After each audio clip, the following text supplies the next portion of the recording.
Good afternoon. आज हम चर्चा करेंगे लखनऊ विश्वविद्यालय में एक मस्जिद के एकाएक बंद किए जाने के विषय में। बहुत से टीवी चैनल्स मैंने देखी, न्यूज़ें देखी, खबरें देखी। उसमें यही ज़िक्र आ रहा है कि लाल बारादरी में नमाज़ पढ़ने का स्थान था और वो बारादरी थोड़ी पुरानी हो गई है, इसलिए उसे बंद कर दिया गया है।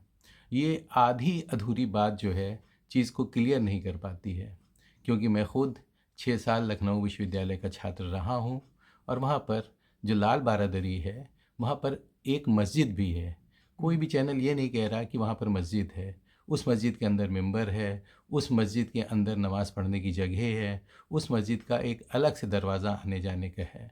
और रमज़ान के महीने में जहाँ पर थोड़े से मुस्लिम छात्र हैं, वही नमाज़ पढ़ते हैं। उन्होंने फ़जर की नमाज़ पढ़ी, सुबह की नमाज़ पढ़ी और दोपहर के वक्त उसका दरवाज़ा चुनवा दिया गया। छात्रों को कोई सूचना भी नहीं दी गई।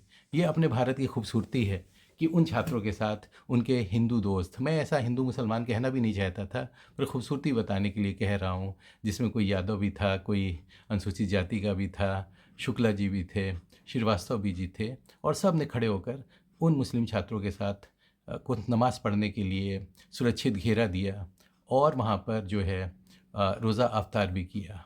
ये बात समझ में आती है कि जिस व्यक्ति की का पूजा स्थल छिन गया है, जो 200 सालों से था, जो कि लखनऊ विश्वविद्यालय से पहले से था और लखनऊ के मुसलमानों ने बनवाया था, उसमें क्यों नहीं है अधिकार नमाज़ पढ़ने का। और रमज़ान के महीने में हम देखते हैं भारत में बहुत से पुराने महल हैं जिसमें राजा रानी रह रहे हैं, सैकड़ों हज़ारों साल पुराने मंदिर मस्जिद हैं जिसमें पूजा हो रही है। और भारत यूँ भी एक धार्मिक देश है। धर्म के आधार पर बँटना नहीं चाहिए। हाँ, धर्म का पालन करने में कोई बुराई नहीं है। हम जितने ऑफिसेज़ देखते हैं वहाँ पूजा स्थल होती हैं, जितने पुलिस थाने देखते हैं वहाँ पूजा स्थल होते रहते हैं। आजकल हम अगर लखनऊ डेवलपमेंट अथॉरिटी में पार्क देखें तो वहाँ भी पूजा स्थल हैं। तो लोगों को हक है और प्रशासन ने कुछ बताया भी नहीं। पर इसके विरोध में कुछ राजनीतिक दल से मोटिवेटेड छात्र और आ गए और वो अपने धर्म की चीज़ें करने लगे, हनुमान चालीसा करने लगे। उनको हक है, पर क्या उनका मंदिर छीन लिया गया था?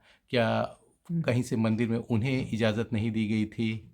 क्योंकि जो व्यक्ति पीड़ित है, अगर उसको पीड़ा है, तब तो उसे ऐसा करना चाहिए। केवल क्रिया प्रतिक्रिया ऐसी नासमझी में करने से जो है, जो मुल्क का जो है दोस्ती है, मोहब्बत है, उस पे असर पड़ता है। और लखनऊ जैसा जैसा जो देश है, जो शहर है, वहाँ तो बिल्कुल भी अमन चमन रहता है, सब लोग मिलकर रहते हैं। मेरा ख़्याल है कि लखनऊ के जो बच्चे अल्पसंख्यक छात्रों के साथ खड़े होकर नमाज़ पढ़ने में उनकी मदद कर रहे हैं, वो लखनऊ